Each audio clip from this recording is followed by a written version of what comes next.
Since I've already filed our marriage papers with Angela, it's over. No matter how much you cry and plead, the divorce is final. We are officially husband and wife now.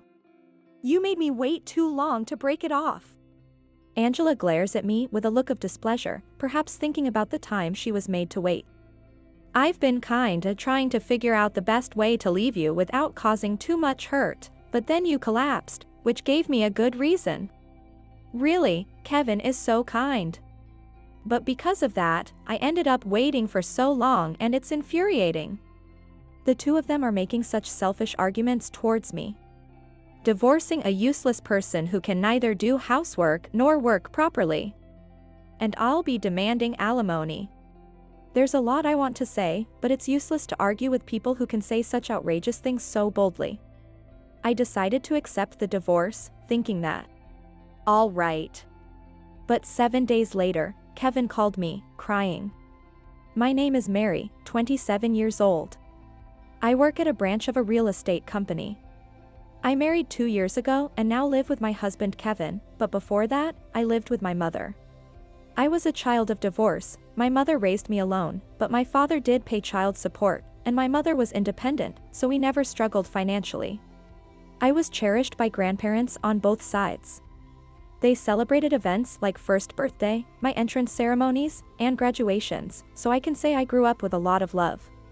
Now, my mother lives about a 10-minute walk from us, within that how soup won't get cold distance, and we sometimes meet for lunch or tea despite my busy schedule. I keep in relatively frequent touch with my grandparents too. The one I see the least is my father, but it's not like he shuns me, I think he's just being considerate of my mother.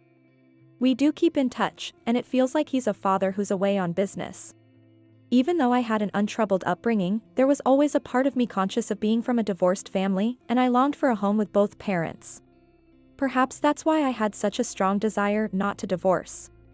As a result, I ended up in a painful marriage. I met Kevin when he came looking for a new apartment at the branch where I work, and I was assigned to him. He was moving because his student apartment lease was up. I live in a room like a dormitory, with no bath and a shared toilet. My salary has increased a bit, so I'm hoping to move to a slightly better place. I showed him quite a few properties based on that request, and as we talked more during the visits, we found we had similar interests and grew closer. Would you mind if we exchange contact information?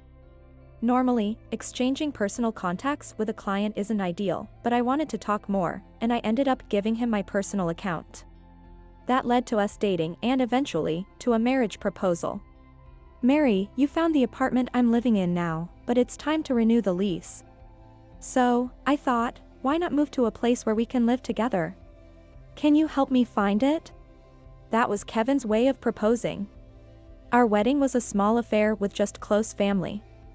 I didn't have many relatives, and Kevin's parents weren't big on family gatherings, so that suited us fine. The attendees were my mother, Kevin's parents, and our grandparents from my mother's side and his. After exchanging vows at a chapel, we just rented out a small restaurant for a meal, a modest wedding. But I was filled with happiness. My father and his parents congratulated and celebrated with us when we announced our marriage. They didn't attend the wedding, out of consideration for my mother. It wasn't that they were neglecting me. My father and I have maintained a good relationship at that distance. That's how our married life began. Our home is a 2-bedroom, brand new rental apartment. Of course, it's one of the properties managed by my company, and I searched for it with great enthusiasm. It's not exactly spacious, but it's ample for a newlywed couple starting their life together.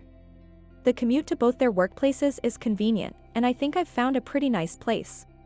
You really are a pro at this. Finding such a great place. Just like my first apartment, I think you're really cut out for real estate, Mary. Kevin was satisfied with the apartment and said so.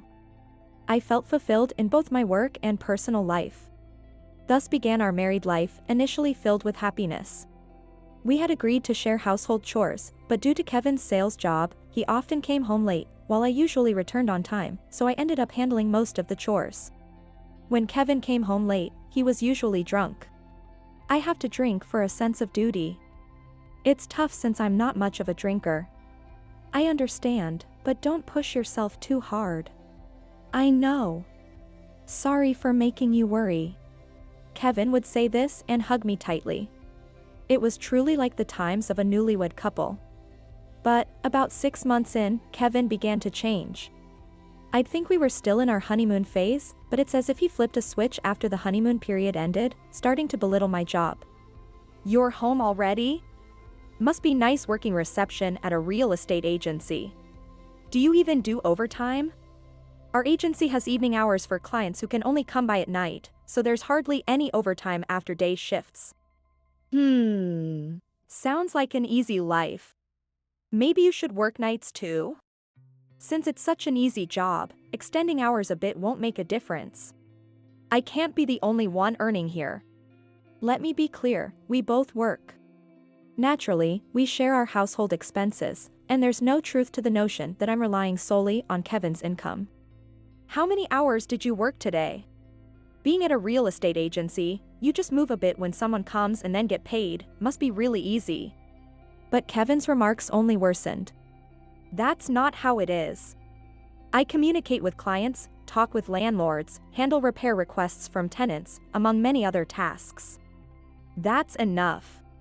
Whatever you say, it's still a passive job. You don't try to do anything new, do you?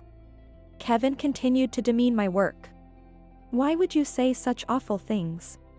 You weren't like this before. What? Awful? I think I'm just stating the obvious. Kevin glared at me as he continued. The problem is you expect me to do household chores despite our different jobs. So that's it. I realized. Perhaps Kevin feels guilty for pushing all the household tasks onto me, leading to this attitude. I'm sorry. It's just that I'm really busy at work, and I've ended up putting too much on Mary. Initially, he would apologize like this, but now he acts as if it's natural for me to do everything, even leaving laundry scattered on the floor. Could you at least put it in the laundry basket? Stop nagging. If you see it on the floor, just pick it up and put it in the basket yourself. It's not that hard. The situation became completely unreasonable. It was unpleasant, but since Kevin was busy with work and I had more free time, I silently took on the chores, hoping he would return to his old self once work calmed down. But there was no sign of the Kevin I loved before marriage coming back. Maybe because I quietly took over the chores, Kevin became even more arrogant. You're hardly doing serious work, right? Then at least keep the house cleaner. Even if I had more time, I was still working. There were places I just couldn't reach. The condo we started living in after marriage was brand new, and I tried my best to keep it as clean as possible. But Kevin would nitpick, finding spots I missed and accusing me of being lazy. If you can't handle things at home, why not just quit your job? Now he started saying that.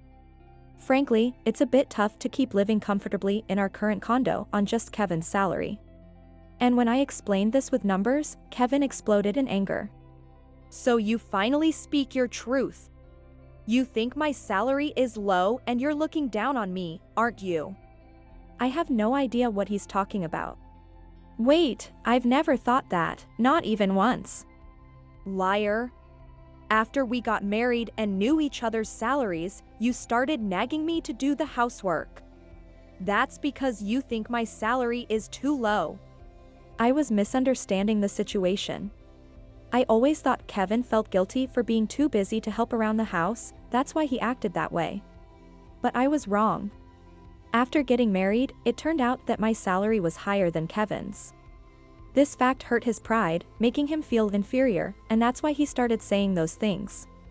Of course, my salary is lower. You must have felt so good about yourself, being the one who earns more. It's not that much higher, I think. We work different hours, for goodness sake. Oh, now I understand. I've come to realize one more thing. Kevin feels defeated not just by the total amount of our salaries, but also by the hourly rate. That's why he was so upset about me not having to work overtime. I never thought that way. I've never looked down on you, Kevin.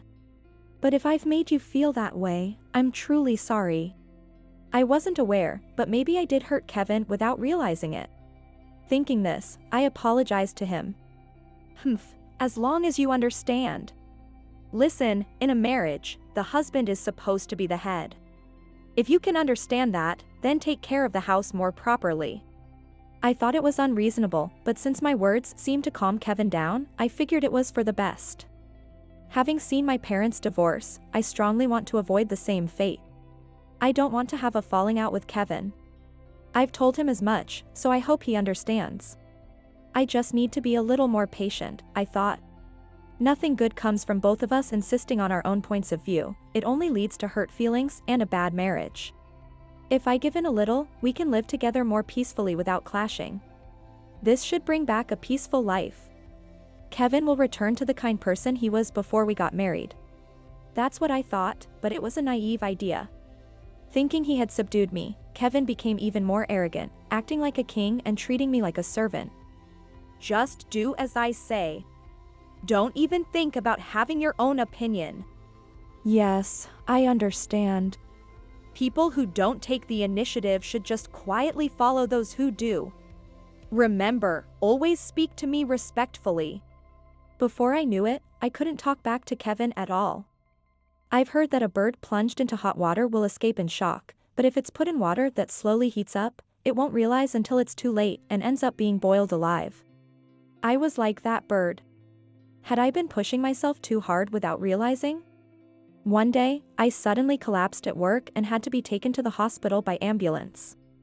2 weeks into my hospital stay, Kevin came to visit. As soon as he entered the room, he smirked and said, "You really are useless, aren't you?"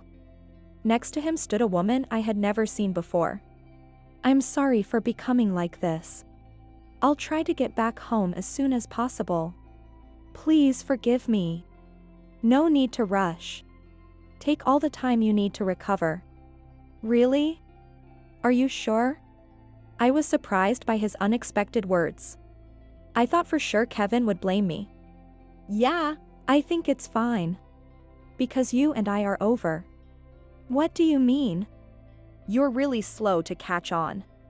It means I'm divorcing you and marrying this woman, Angela." Kevin pulled the woman he called Angela close to him with a firm embrace, and Angela leaned on Kevin with a delighted look. Angela was a woman who wore flamboyant makeup, obviously looking much older than Kevin. "Actually, we've already broken up. I haven't signed any divorce papers."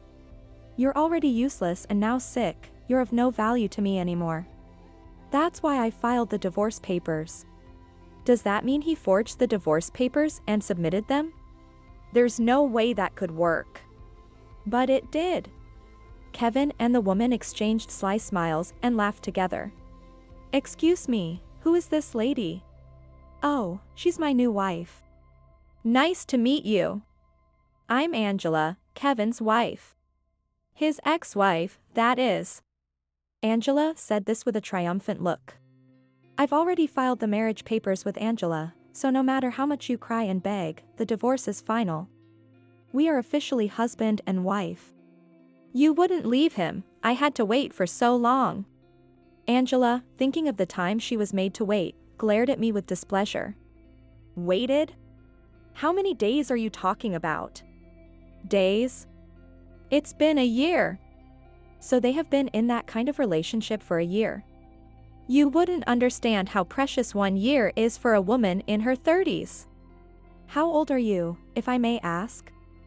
"I look young, but I'm 38 years old." Angela said this proudly, her heavy makeup nearly cracking with her smile. She looks her age, but mentioning that seems like it would cause trouble, so I decide to keep quiet. I was being kind, thinking about how to break up without hurting you too much, but then you fell ill, which seemed like a good reason. Kevin is really kind. But because of that, I had to wait so long, which was infuriating. What a selfish reasoning they both are throwing at me. Divorce with someone who can't do housework or work properly. I'm going to claim alimony too. I have a lot to say, but arguing with people who boldly say such unreasonable things seems pointless. I thought so and decided to accept the divorce. Understood. When I said that, the two of them left satisfied. It's like a storm passed through. I murmured and pulled out my smartphone from under the blankets. The entire conversation was recorded. I can use this to expose Kevin's wrongdoing. When I was hospitalized, I was apparently in a perilously dangerous condition. Listening to Kevin made me unable to think for myself. I watched Kevin's expressions, made sure he was not displeased, did the housework to his satisfaction, and worked to continue living. I collapsed due to overwork. Without eating properly and without taking any rest, I just kept going, trying to please Kevin, until I suddenly collapsed. I remember being told by a colleague at work that I seemed to have lost weight, but I said I was on a diet, though it was just a reflexive response. Kevin would be displeased if he knew someone was worried about me, so that's why I gave such a response. It started with just a small concession, but as I gave in to Kevin bit by bit, I ended up cornered, on the verge of a breakdown. The worst part is, I had no idea it was happening. I was really shocked. I thought you were living happily. My mother said this with tears in her eyes when she rushed to the hospital. I still don't understand why I collapsed. It was my true feelings. All I wanted was to live happily with Kevin, that's all I thought. I thought I was just bearing with it a little, but why has it turned out like this? So, did Kevin come to visit you? He must know you collapsed, but why hasn't he said anything? He used to be such a kind man, what on earth happened? I'm the one who wants to ask that. Even to my mother, I can hardly explain everything in a few words. Just take your time to rest for now. We can think about what to do next later. I ended up being hospitalized for a while.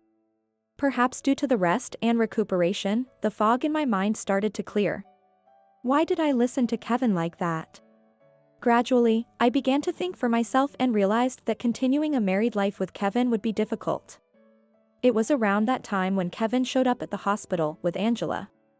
He seemed to think he could still control me, but by that time, I had fully woken up. But, I decided to pretend to still be under his control and watch the situation. And quietly, I turned on the recording function of my smartphone under the blanket. Now, my smartphone contains evidence that Kevin forged a divorce document. I'm pretty sure that's a crime. When I looked it up, it seems that forging an official document can lead to imprisonment for 3 months to 5 years. I've often heard X years of imprisonment or a fine of Y dollars, but this crime doesn't include a fine, I read. That means, unless it's suspended, you're going to jail. Somehow, I feel like a crime that only carries a prison sentence seems quite severe. Kevin did that much to me, didn't he? There's no need to be considerate towards such a villain. I made a call from my smartphone to someone. I was discharged from the hospital 5 days after Kevin came, but I didn't return to the house where I lived with him. Living in that house for 2 years, the first 6 months were happy, but then Kevin gradually started acting weird, and by the end of the year, he had turned into a tyrant. Probably around the time he met Angela. What I don't understand is, if he wanted to break up with me and marry Angela, why did he need to control me? What on earth was Kevin aiming to do with all that? But now, I have something else to do rather than think about such things. Now that I've regained my mental and physical health, I've decided to take my revenge. 2 days after I got out of the hospital, which is 7 days after Kevin and Angela came to the hospital, as I expected, Kevin called. Mary. Thank goodness, you picked up the phone. Where are you right now? Why aren't you coming home? How can he say such things with such audacity? I was so astounded I couldn't speak. Who is this? Please. Stop joking around. It's me. Your husband, Kevin. I don't recall having a husband. If he has filed for divorce and married Angela, then Kevin is Angela's husband now. Not mine.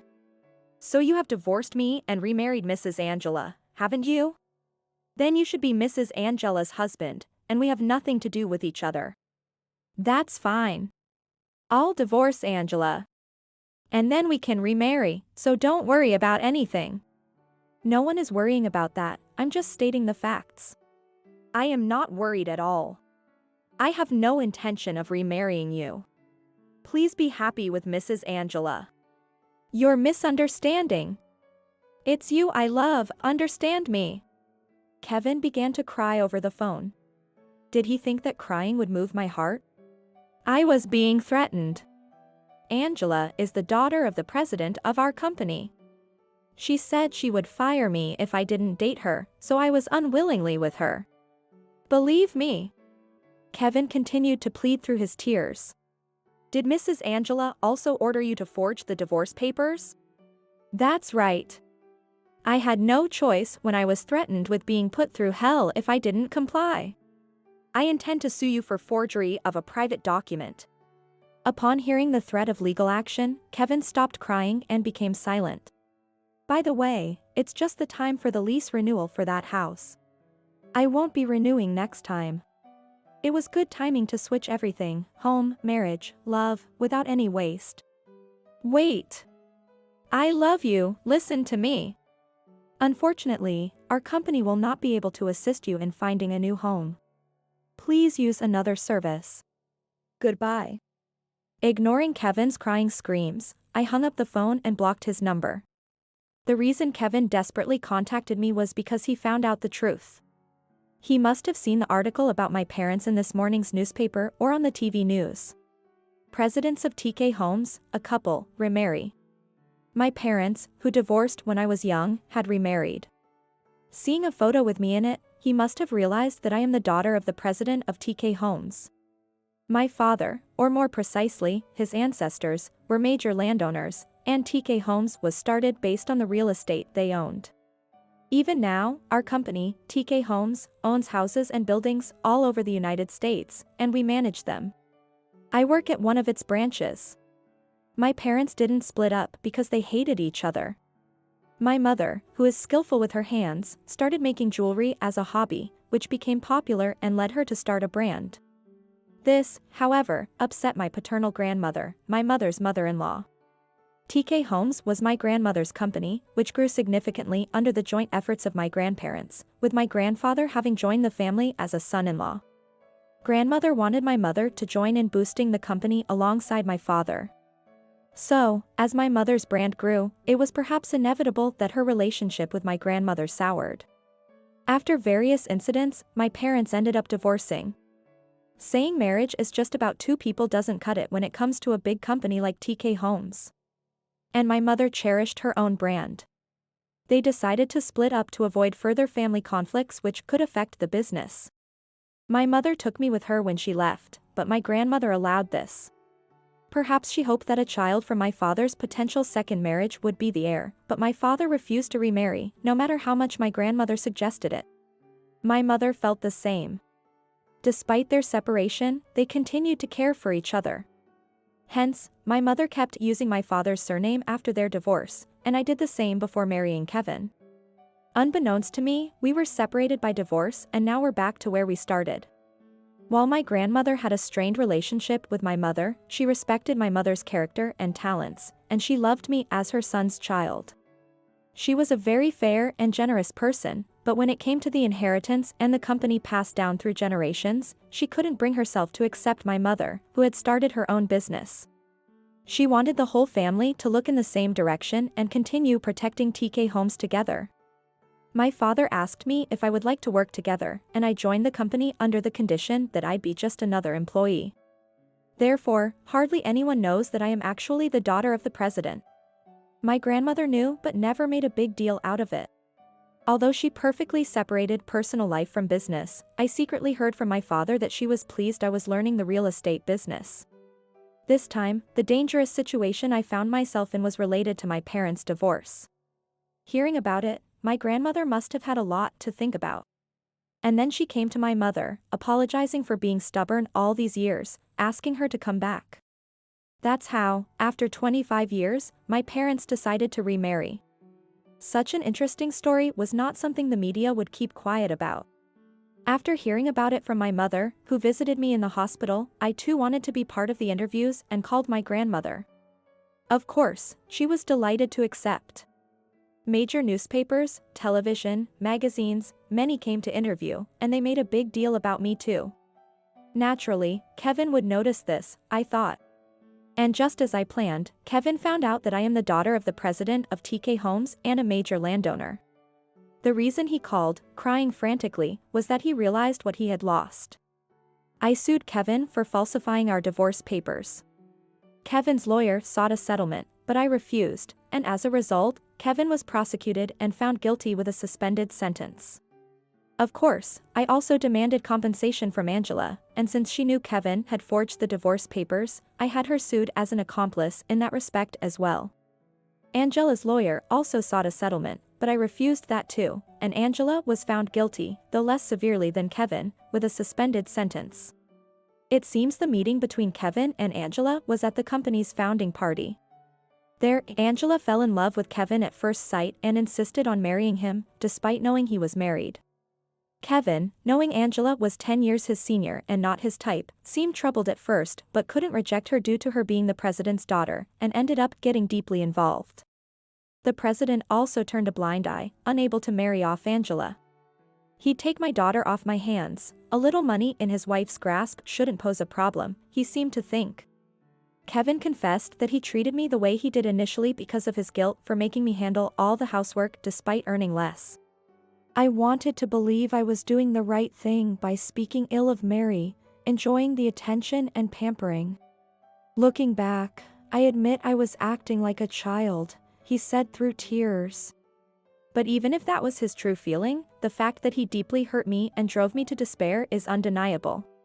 Initially, it might have been out of a desire for dependence, but as Angela appeared, he probably thought he could divorce if I became ill.